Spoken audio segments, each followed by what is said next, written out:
There's a man I knew of who lay down in good shelter, out of the wind, with a fire close enough to warm his face, and by morning he was dead. Not mauled, not lost, not frozen out in the open the way you'd picture it. He died wrapped in his blankets, tucked into the lee of a rock wall, with dry wood stacked and waiting an arm's length away. And the men who found him could not make sense of it, because by every measure they understood, that man had done everything right. He'd found his shelter, he'd built his fire, he'd bedded down, and still the cold reached in and took him while he slept. I want to tell you the truth about that, because it's a truth that killed more trappers than any blizzard ever did, and almost nobody teaches it anymore. Here it is, plain as I can put it: the warm bed, the soft, comfortable sleep a man beds down into on a hard, cold night. The thing that feels like the very safest part of the whole long day has put more good men in the ground than any storm that ever blew across this country. I know how backward that sounds. A man doesn't die from lying down warm. A man dies from the wind and the whiteout and the 30 below that catches him out in the open with no fire. That's what everyone fears. That's the death in every story. But it isn't the death that took the most of them. The storms killed the men who got caught out. The sleep killed the men who thought they were safe. And there's a mile of difference between those two things. Let me tell you who I am first, so you understand I'm not guessing at a word of this. I've run a trap line through country where the nearest other living soul sat 2 days' walk and a frozen river away. I bedded down in cold that cracks the trees at night with a sound like a rifle shot. And I've woken up in the black hours not knowing for a moment whether I was still among the living. The men who taught me didn't read any of this in a book. They learned it the hard way, and some of them learned it by burying the friends who learned it the harder way. And the first thing they hammered into me, the thing I want to hammer into you tonight, is the same thing that man in the shelter never knew. A fire and a blanket are not the same thing as safety. They only feel like it. And the feeling is the trap. So keep listening, because I'm going to lay out for you exactly how a warm man freezes to death in a good camp with a good fire. That's the riddle at the heart of this. How a warm man dies cold. Hold on to that phrase. Turn it over in your mind, because it makes no sense at all right now. And by the time I'm done, it's going to make perfect and terrible sense. And once you see it, you won't ever bed down carelessly on a cold night again. But not yet. First, you have to understand why the comfortable sleep is the dangerous sleep. And it comes down to the ground and to the fire and to the one mistake nearly every man makes without ever knowing he's made it. Picture the scene the way it really goes. A trapper's been walking all day through deep snow. His legs are burning. His back is soaked with sweat under his coat. And the light is going fast, the way it does in the deep of winter, dropping out of the sky by 4 in the afternoon and leaving him in the long blue dark. He finds his spot, someplace out of the wind, maybe the lee of a fallen log or a rock face or a stand of thick spruce. He stamps down the snow. He gets his fire going, and that fire is a glory to him, the first real comfort he's had all day, throwing its heat against his face and his hands, drying the front of his coat, filling the little space with orange light. He eats what he's got. He lays out his blankets.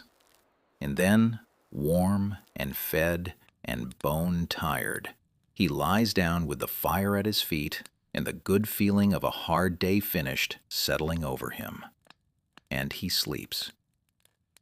And that's the trap, baited and set and waiting. Because every single one of those things he did feels like survival, and half of them are quietly killing him. Start with a sweat, because that's where it begins, and almost nobody sees it. That man walked all day, and he worked up a sweat doing it. And that sweat soaked into his wool and his undershirt and the small of his back. While he was moving, it didn't matter much. His own furnace was roaring, his blood was pumping, his muscles were throwing off heat faster than the wet could steal it. But the moment he stops, the moment he sits down by that fire and lets his body go quiet, The arithmetic flips clean around. Now that wet is sitting against his skin, with no more heat pouring out to fight it. And water pulls warmth out of a body somewhere around 25 times faster than dry air ever could. He built his fire, and his fire dries the front of him, the side facing the flames, and it does a fine job of it. But the back of him, pressed down against his blankets and the frozen ground, stays wet and stays cold, and keeps pulling the warmth out of him the whole night through. And he never feels it happen because the front of him feels wonderful. Now here's where most folks go wrong. So lean in close, because if this next piece doesn't land, then nothing else I tell you will keep you alive. Down deep, nearly everybody carries the belief that cold comes at you from the wind, that the enemy is the air, the storm, the thing you can feel biting your face. So a man does everything to break the wind and warm the air around him. And he builds his fire to push back the cold that he can feel. And he thinks that once he stops shivering, he's won. But the wind was never the main thief. The main thief is the ground. A man loses more heat lying down on frozen earth than he'll ever lose to the air above him. Because the ground is a solid thing. And solid things pull heat out of a body far faster and far greedier than air does. That fire warming his face is doing almost nothing for the heat draining straight down out of his back into ground that's been frozen solid for 4 months. He's lying on a block of ice that goes down to the center of the earth, and no fire on the surface reaches it. Sit with this part, because it tells you who really understood this country. The native peoples who'd wintered on this land for 1,000 years running, they hardly ever died this way, because they never once trusted the bare ground, and they never once trusted a fire alone to save them. They built up thick beds of spruce boughs, layers deep, a foot or more of springy green branches laid down between their bodies and the frozen earth. They lined their shelters with bark and hide and packed snow into walls, because packed snow, strange as it sounds, holds heat in the way a wool blanket does. They knew a fire was only half the answer, and the ground underneath you was the other half, and the half that killed you if you forgot it. The ones who died were the newcomers, the trappers and the explorers who watched the native people make fire and thought they'd learned the whole of it. They copied the flame and skipped the bed. They saw the smoke and never saw the boughs. And that one missing piece of knowing, the difference between a man who beds down on green branches and a man who beds down on the bare frozen ground, marks the whole difference between waking up in the morning and never waking up at all. So here's the fix, and I'll hand it to you in layers the same way it was handed to me, because dumping it all at once would rob it of its weight, and because each layer flips something you thought you knew. The first layer turns your whole head around. You do not fight the cold in the air. You fight the cold coming up out of the ground. Before you think about your fire, before you think about your blanket, before you think about the wind, you get yourself off the earth. That's the priority nobody teaches, and it's the one that matters most. The fire warms the air, and the air was never the killer. The bed underneath you is the thing that decides whether you live. And a man with a thick bed and no fire will outlast a man with a roaring fire and nothing between him and the ice. Get off the ground first. Everything else is second. I'm going to give you the rest of the layers, and I'm going to show you exactly how that warm man froze in his good camp, because the answer is going to lock every one of these pieces into place. But first, keep turning that riddle over. A warm man dying cold. Hold it. The second layer is the part modern people throw away without a thought, and it's the simplest thing in the world. It's the bed. The insulation underneath you, the layer between your body and the frozen ground, that does more to keep you alive than any coat or any fire ever will. A modern man, when he thinks of getting warm, thinks of what he can pile on top of himself. More blankets, a heavier coat, a thicker sleeping bag. He spends all his money and all his worry on the top layer, the covering, the thing between him and the sky. And the whole time the deadly heat loss is happening underneath him, into the ground, where he never thinks to look. The old hands had it exactly backward from the modern way, which is to say, they had it right.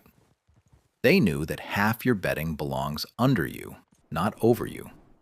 A wool blanket laid over a man on frozen ground gets crushed flat beneath his weight and does almost nothing, all its trapped air pressed right out of it, while that same blanket laid under him keeps its loft and holds the cold at bay. The part everybody piles on top is the part that matters least. The part everybody forgets to put underneath is the part that saves them. The third layer feels almost like cheating once you learn it, and it's this. You build the bed out of what the country gives you for free, and you build it thick, thicker than you think you need, and then you build it thicker still. Spruce boughs, cut and layered with the curve facing up so they spring under your weight and trap the air. A foot of them, packed close, so that when you lie down, you can feel the give of them, and you never once feel the hard cold of the earth. If there's no spruce, then dry leaves, dry grass, bark, the boughs of any evergreen, anything at all that will hold a cushion of dead air between your body and the ground, because it's that trapped air and nothing else that stops the heat from draining out of you. The old trappers would spend the last hour of daylight, when they were dead tired and wanted nothing but to lie down, cutting and laying that bed instead, because they knew the fire could be built in 10 minutes, but the bed was the thing that carried them through the night. And once you've slept one night on a proper bough bed, with the cold locked out beneath you, you understand why they'd never skip it. It feels like a secret. It feels like cheating. It's neither. It's just the knowing. And the fourth layer is the one nobody sees coming, the one that sounds like pure madness until it clicks. You do not build the biggest fire you can. You build a smaller one, and you tend it, and you do not sleep hard beside it. I'll say that again because everything in you fights it. On the coldest, most dangerous night, the night you most want to bank up a great roaring blaze and sink into a deep, dead sleep, that great fire and that deep sleep are exactly the two things most likely to kill you. The big fire burns through your wood in a few hours and dies to nothing in the blackest, coldest part of the night, the hours before dawn when the cold bites hardest. And it dies while you're too deep asleep to feed it. And that deep, warm, comfortable sleep, the very thing your whole body is begging for, is the thing that lets the cold take you without a fight. Do less of the obvious thing. Build a smaller fire that you can keep alive. Sleep lighter, in stretches, waking to feed it. The man who slept the deepest, warmest sleep by the biggest fire was the man they found dead in the morning. Now circle back to what I told you to hold on to, the riddle of how a warm man freezes. Because here's the whole answer laid out plain, and once you see it, every one of those layers locks into place. That man in the shelter lay down warm. His fire was roaring, and his face was hot, and his belly was full, and the front of his body, the side toward the flames, felt as good as a man can feel on a winter night. And that warmth, that comfort, was the exact thing that killed him, because it told him a lie. It told him he was safe, and he believed it, and he sank into a deep and grateful sleep. But underneath him, all the while, the frozen ground was drinking the heat out of his back, slow and steady and silent, faster than his tired body could make it, and the wet sweat in his clothes was helping the ground do it. His body knew, In the deep of the night, his shivering started. That violent shaking that's your body's last hard effort to make its own heat by burning its muscles. And if he'd woken then, he might have lived. But he was warm on the front and deep in sleep and dead tired from the day, and the shivering didn't wake him. It rocked him gentler instead. Because here's the cruel part, the part that makes this the death it is. As a body gets cold enough, the shivering stops. The cold reaches the brain, and the brain gives up the fight. And a strange, false warmth spreads through a freezing man. A comfort, a peace, a heavy sweetness that feels exactly like the warm, safe sleep he lay down into. Men in the last stage of freezing have been found having torn their own clothes off, feeling burning hot while they died of cold. The body's warning system fails, and the dying feels like resting. His fire burned down to coals sometime after midnight, then to ash, and the cold came in over the dead fire and finished what the ground had started, and he never felt a moment of it. He died warm in his own feeling and frozen in his own flesh. And that is how a warm man dies cold. You're probably wondering by now why nobody ever told you this, why it isn't plain common knowledge. And the answer is quiet and true and has nothing to do with any conspiracy. It comes down to comfort, and to the fact that comfort sells and knowing doesn't. A piece of survival wisdom only stays alive as long as people actually need it. And the day a man could buy his way to warmth instead of building it, the knowing started to fade. Then it got worse. And this is the part that ought to make you sit up straight. The modern outdoor trade took the old truth and flipped it clean upside down and sold it right back to you. Walk into any store, and everything they'll sell you is a top layer. The coat, the blanket, the bag rated to some frightening number. All of it built to pile on top of you.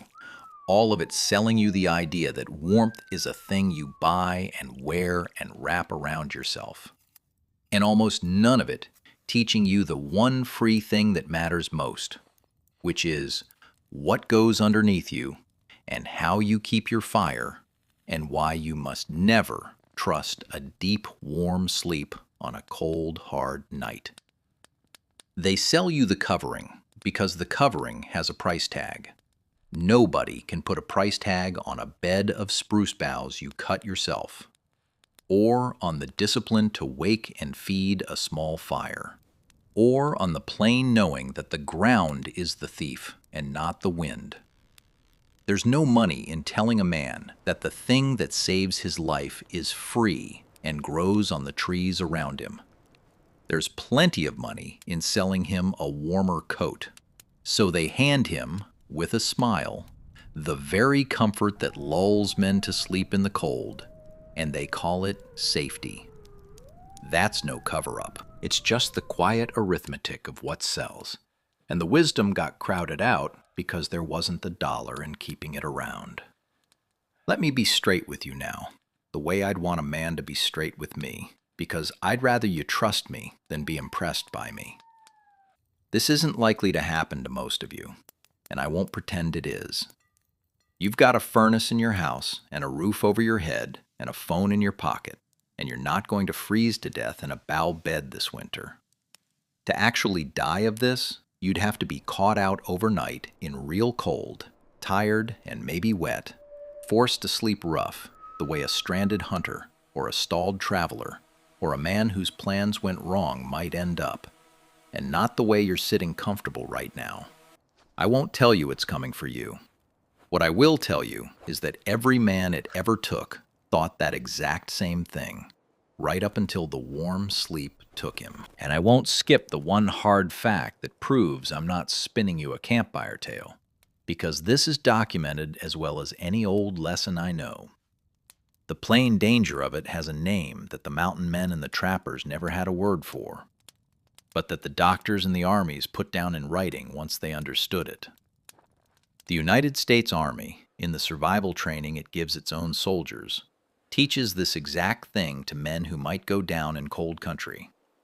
And the rule they drill in is one the old trappers would have nodded at.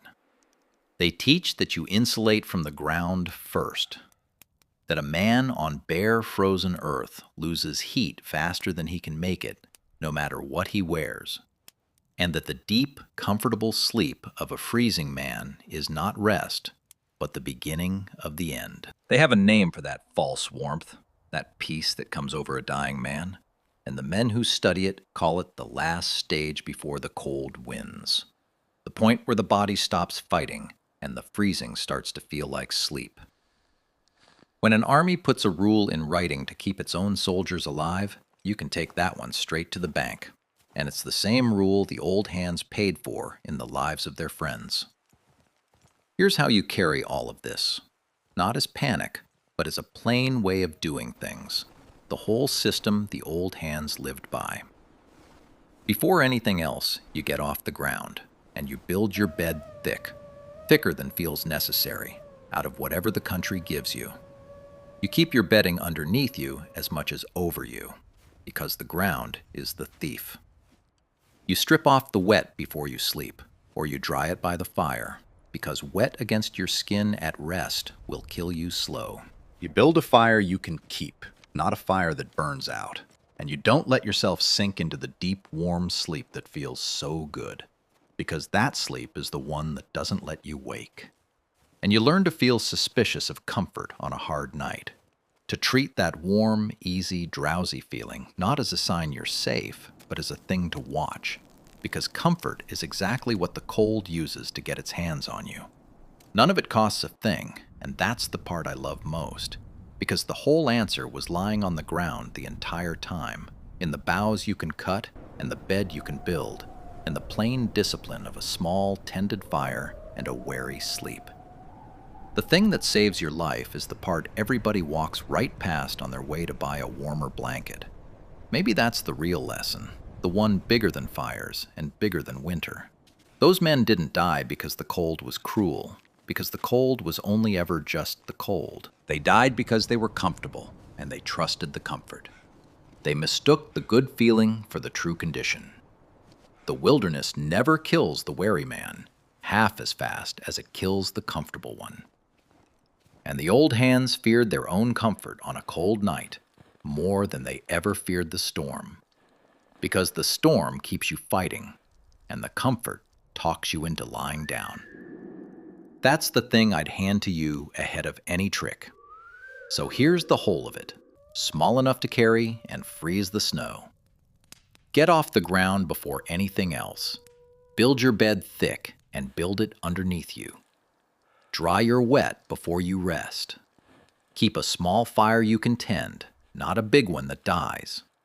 And never once trust the warm, easy sleep on the coldest night, because that's the sleep that doesn't end.